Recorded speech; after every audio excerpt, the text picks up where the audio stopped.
On Sunday, 19th May, Iran's President Ebrahim Raisi's helicopter crashed in the mountains and forested area to the northwest of Iran. Along with him, Iran's foreign minister and governor of East Azerbaijan province were on board. Let me show you the exact location on a map. The helicopter crashed at a place called Dizmar forest, which lies here, this green patch, in Iran's East Azerbaijan province, near its border with Azerbaijan. This entire region is a mountainous region containing few wildlife sanctuaries and a national park.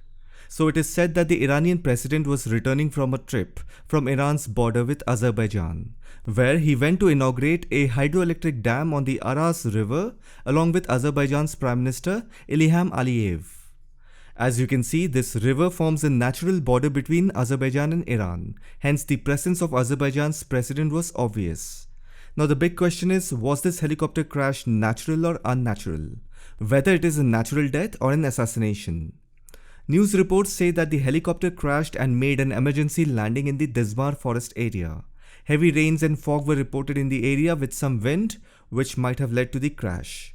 What is most strange is that the Iranian president's helicopter was among the convoy of 3. The other 2 helicopters have reached their destination safely. Then why this? Let me also tell you about this helicopter's model. It is a Bell UH-1N, which is a double-blade medium military helicopter, often known for its utility. It was introduced in 1971 by the United States. It was widely used in the Vietnam War, so you can imagine that these helicopters are very old. Although Iran flies a variety of helicopters in the country, but then international sanctions makes it very difficult for the Iranian government to obtain parts for them. On top of it, the Iranian military air fleet still has planes and fighter jets that are from before the 1979 Islamic Revolution era. So a lot of news reports are also suggesting the fact that these outdated machines could also be a reason behind the helicopter crash. But if you logically think about it, a country like Iran that has the capability of firing ballistic and cruise missiles directly at Israel and has no fear in flaunting high-level uranium enrichment to the world, do you think their military's technical unit cannot fly their president in a well-maintained plane or a helicopter? Of course they can, right? So this argument of outdated machines doesn't make sense. The other 2 helicopters which were part of the convoy made a safe landing. This is where the suspicion arises. Why did only the president's helicopter crash? Till now, whenever we have heard about any kind of high-profile VIP helicopter crash, the reason that is often given is low visibility due to bad weather, forest and mountain areas, or human error. That is the typical reason which is often served to the public. But if you think about it, the unexpected death of the Iranian president and foreign minister, and that too near the Iran-Azerbaijan border area, that raises suspicion as to whether or not Israel was behind this, because Israel and Iran have the most brutal animosity towards each other, to the extent that they want to destroy each other. If you remember, on April 1st, Israel did an airstrike on Iran's embassy in Damascus, Syria, killing Brigadier General Mohammad Reza Zahedi, the highest-ranking Iranian military official, who was also the senior commander of IRGC. Along with him, his deputy commander was also killed in the airstrike. Now, whether you will call it an airstrike or assassination, I leave it up to your perception. If you remember, in 2020, the United States assassinated General Qasem Soleimani in Baghdad, Iraq. He was also the senior commander of the Quds force within IRGC. Now try to understand this. If Israel is eliminating key Iranian figures in this part of the world, don't you think the Israeli intelligence agency Mossad has all the ground intelligence with them? Now when you connect the dots, you will realize that the Israeli intelligence agency is meticulously targeting and eliminating key individuals, or you could say suspects, within the Iranian military and its proxy forces. Hezbollah, which is the proxy of Iran, Israel has also eliminated many key figures of Hezbollah in Syria and near Lebanon border. And then between 2010 and 2020, Israel has eliminated half a dozen of Iranian nuclear scientists. Now the straightforward question is whether or not Israel is behind this helicopter crash. Here is a news report that says Israel was not involved in Iranian President Ebrahim Raisi's helicopter crash. Now, if someone does something, they are not going to speak out in public and say, yes, I've done it. Now, that doesn't mean that I'm blaming Israel. In fact, the Times of Israel has reported this incident as very concerning news. I want you to understand and connect the dots and see where it is leading us. Let's do some deductive reasoning and try to reason out or try to connect the dots with whatever we understand and whatever we can grasp. Apart from fog and weather conditions as a reason, there are a couple of theories I will point out. The first theory is that Mossad and the CIA are behind this. You must have heard in the past that Israel has carried out drone strikes on Iran's defense facility inside Iran. Israel also views Iran as a significant threat due to its accessibility to nuclear weapons and support for militant groups. And this is true if you see Iran is the only Muslim country in the Middle East to have developed their nuclear program, and it is also very advanced. Iran has the capability of enriching uranium to a great extent. United Nations report says Iran currently has enough enriched uranium to build several nuclear weapons. So you see, both Iran and Israel have enough motivation to attack each other. And then in last month, that is in May, Iran has showed all of us by launching hundreds of drones, ballistic missiles and cruise missiles towards Israel. Now let me tell you how Israel targeted a defense facility inside Iran. If I show you the route, you will get a hint as to why this helicopter crash could have been conducted similarly.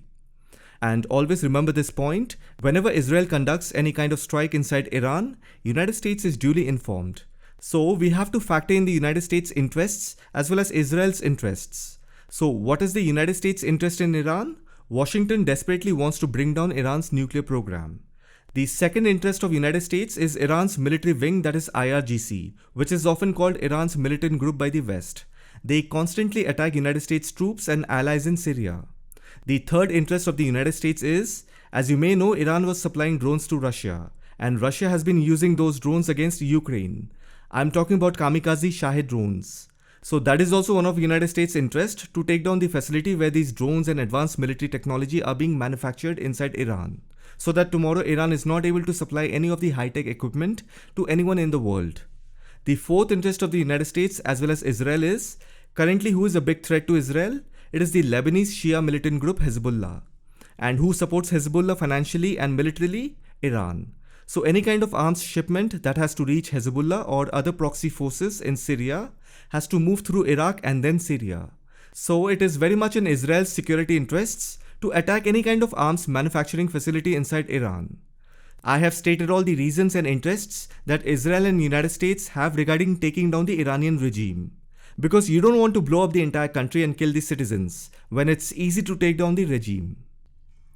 Now if you look at the map of Iran, there are two ways Israel can enter Iran, through the north and the south.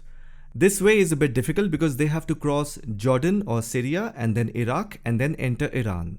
Syria, it is not possible. As you know, the majority of the Syrian airspace is under the control of Russia, and Russia is not going to give a free hand to Israel just like that. Now coming to Jordan, Jordan and Israel have a complex relationship. While there is no official diplomatic relationship between the two countries apart from a peace treaty signed in 1994, but then there is a huge political and cultural difference between the two. And then, as you know, Jordan is in support of Palestine, and it is not in favor of Israel's claims of Jerusalem. So with that much of difference, I don't think Israel will go to Jordan and then convince Saudi Arabia and then enter Iran. Now Israel and Saudi Arabia do not have official diplomatic relations. However, there have been recent reports of covert cooperation between the two countries, mainly due to their mutual concerns over Iran's regional influence. But then the Saudi government officially supports the Palestinian cause. And the last thing Israel would do is ask United States to convince Saudi Arabia so that Israel can supply their drone from Saudi Arabia to Iran. This is also a huge risk because then chances are Israel and the United States' covert operations against Iran will be publicly known, and that will not be in the United States and Saudi Arabia's interests. Now, the only way Israeli drones can enter Iran is from north. If you see, Azerbaijan is geographically closer to Iran. And I don't know whether you know this, all the missions in Iran's northeastern regions by Mossad, Israel's intelligence agency, have been launched from Azerbaijani air bases. The Second Armenia-Azerbaijan War, which took place in 2020, Azerbaijan used many of Israeli weapons. Israel and Azerbaijan have a long-term strategic cooperation, which is also a best-kept secret. It is not something new, it has been happening since the 1990s. Israel has trained Azerbaijan's military. Israel has also played a significant role in the building of Azerbaijan's military capabilities and the establishment of Azerbaijan's defense industry. 1/3 of Iran's population are ethnic Azerbaijanis. This is an asset for Israel. With the use of soft power, sleeper cells, and secret Azerbaijani agents, Israel can easily create instability in Tehran. For example, there was an anti-hijab protest in Iran. And for a second, forget about the morality of the issue. Just try to understand. It did not happen just like that. Who is the champion of democracy? Which country uses democracy as a weapon to tear down regimes? You all know the answer. And then, as I mentioned, between 2010 and 2020, Israel eliminated half a dozen of Iranian nuclear scientists inside Iran. How did the Mossad agents conduct such an operation? Obviously by using ethnic Azerbaijani assets. Azerbaijan has several military air bases which are combined with civilian airports. Some of the most significant ones include the Ganja International Airport, which serves as the country's main military airbase and is located in the city of Ganja. The Nakhchivan International Airport, which is located in the Nakhchivan Autonomous Republic, and the Heydar Aliyev International Airport in the capital city of Baku.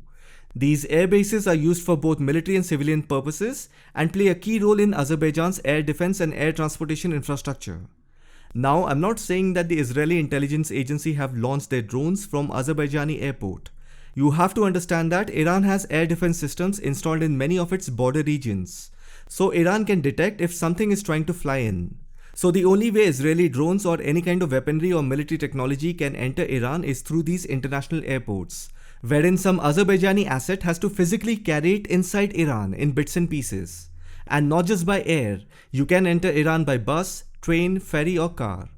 As I've already said, 1/3 of Iran's population are ethnic Azerbaijanis. This is an asset for Israel. And I've also said Israel has trained Azerbaijan's military. Israel has also played a significant role in the building of Azerbaijan's military capabilities and establishing Azerbaijan's defense industry. Till 2016, Israel was Azerbaijan's largest weapons supplier. Between 2017 and 2020, Israel supplied more than 60% of Azerbaijan's weapons import. In 2023, the two countries signed a deal for Israel to supply Azerbaijan with 2 satellites for $120 million.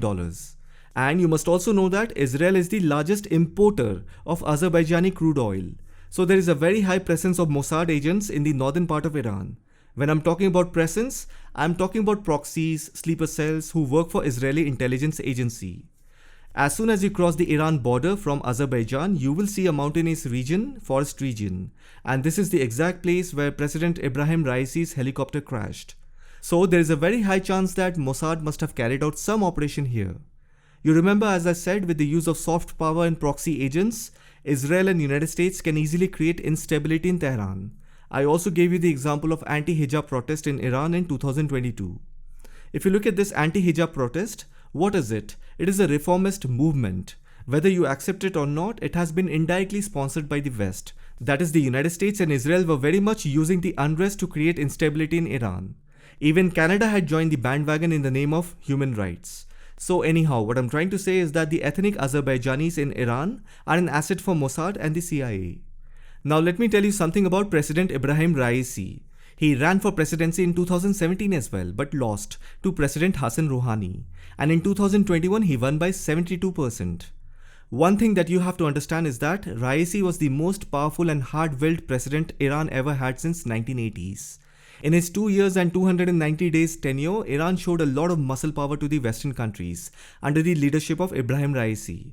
Whether it is about rejecting the JCPOA agreement with the US or curbing the anti-hijab protest in the hard way. Then Iran also intensified uranium enrichment under his presidency, then supported Russia by supplying drones and missiles, then attacked Israel by shooting cruise and ballistic missiles directly, then creating panic in the Red Sea with the help of Houthi rebels. So you could say these were the achievements of Ebrahim Raisi. That is why he is called as a hardliner in Iranian politics. He is also called the Butcher of Tehran. By the time the Iran-Iraq war ended in 1988, he was appointed as the deputy prosecutor of the Revolutionary Court of Iran, where he ordered the execution of Iranian political prisoners, communists, and those who were against Islamic rule.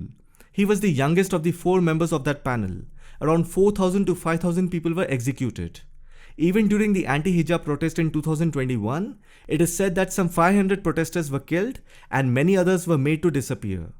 He was also part of the Assembly of Experts, which is the Supreme Council in Iran. It is a body that appoints, removes and supervises the Supreme Leader. And if you look at the Supreme Leader of Iran, Ali Khamenei, who is 86 and suffering from cancer. Within the Supreme Council, it is being said that after Ali Khamenei, Ebrahim Raisi was being groomed to succeed as a Supreme Leader. Although there is a competition between Ebrahim Raisi and Ali Khamenei's eldest son, Mustaba, but the IRGC supports Raisi more than Khamenei's son. That is why after Raisi's death, Khamenei's elder son Mustaba is in the news for wielding power. Now try to understand this. A strong president who could become the supreme leader in the future, along with his country's foreign minister, is dead. All the big names in Iran, be it generals and scientists, are dead one by one. The supreme leader has cancer. He will die anytime due to age and disease. The other one who was going to take over has also been cleared. Where do you think Iran's focus will now shift? What will happen to Iran? Iran will have no other option but to shift its focus internally. All this while Iran's focus was outward, whether it is Syria, Iran, Lebanon, Red Sea and Yemen. Now Iran has to focus on its internal consolidation. All big and powerful names who had tremendous power in controlling the geopolitics of the Middle East have been eliminated. Now it will take a lot of time for Iran to consolidate. The regime has been disintegrated. I want you to just think about what situation is Iran standing today. Its powerful leader, who was going to become the supreme leader in the near future, has died. And all the key military figures and nuclear scientists have been assassinated over the years. So this is where the prime focus is on Mossad and the CIA. They must have done this hit job. The second theory is that, if you remember, on 2nd April 2024, Iranian president visited Pakistan and met Pakistani army chief Asif Munir. Now this is very rare that a president of a country is having a one-on-one meeting with another country's army chief. With Pakistan, it is not uncommon because everyone knows that Pakistan as a country is practically run not by the government, it is Pakistani army that runs the country. That is why the Iranian president had one-on-one meeting with the Pakistani army chief. Now let me tell you why he met the Pakistani army chief. He basically visited Pakistan to make a deal in acquiring the technology to create trigger devices for nuclear weapons. This is the main reason why the Iranian president Ebrahim Raisi visited Pakistan. The design of the trigger device is extremely complex and requires precise engineering. The G7 countries are always concerned and they put extreme efforts on preventing countries from acquiring the ability to build these triggers. Now personally, I'm not very sure whether Pakistan has the ownership of the nuclear trigger assembly. Because you see, as a country, Pakistan is doing very bad economically. And the United States has been helping Pakistan indirectly with financial assistance through the IMF. So don't you think in return the United States will have access to Pakistan's nuclear trigger assembly or anything of extreme importance? Plus all the Pakistani generals and top bureaucrats after retirement, they settle down in Europe and America. So do you think Pakistan will have the audacity to refuse anything United States asks for? I have a strong feeling that the United States has access to Pakistan's nuclear trigger assembly. Because if Pakistan had the ownership, then don't you think Saudi Arabia would have taken it or at least asked for the technology for Pakistan in exchange of massive amount of money? So this is where I strongly feel that Pakistan's nuclear trigger assembly is in the custody of United States. Pakistan cannot even think about sharing the technology or the blueprint with anyone. But one thing is sure, that when Iran must have asked Pakistan for the nuclear trigger assembly technology, Pakistan must have immediately passed this information to the CIA. And this becomes a strong and obvious reason for what has happened. And if you see, Iran desperately needs nuclear weapons because there is no friend of Iran in this entire region. As former Indian President APJ Abdul Kalam once said, that only strength respects strength. Nuclear weapons are a strong negotiating instrument. For example, all G7 countries and NATO countries are covered under the United States nuclear umbrella. But there is no nuclear umbrella in the Middle East region. Why do you think last year in 2023, United States was desperately trying to normalize relations between several Arab nations, that is UAE, Bahrain, Morocco, Saudi and Sudan, with Israel? Because Israel is already a nuclear power and the United States wants to bring all the Arab countries under Israeli nuclear umbrella.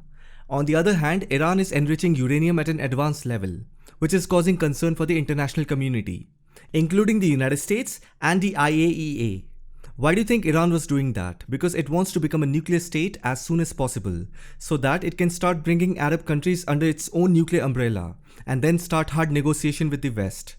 Now, before the helicopter crashed, President Raisi had gone for the inauguration of a dam near Azerbaijan and Iran border. So you can also say that Azerbaijan's president was the last person Ebrahim Raisi met before his death. Azerbaijan's president Ilham Aliyev is very close to Israel. There is a very close relationship between Israel and Azerbaijan. And then, as you know, Iran supported Armenia in the Azerbaijan conflict because it provides a corridor to Europe. I am talking about the INSTC corridor. I have an entire video on this topic. Now just think about it. In a region where there is so much close strategic cooperation, just imagine how much Israeli intelligence agencies' presence will be there.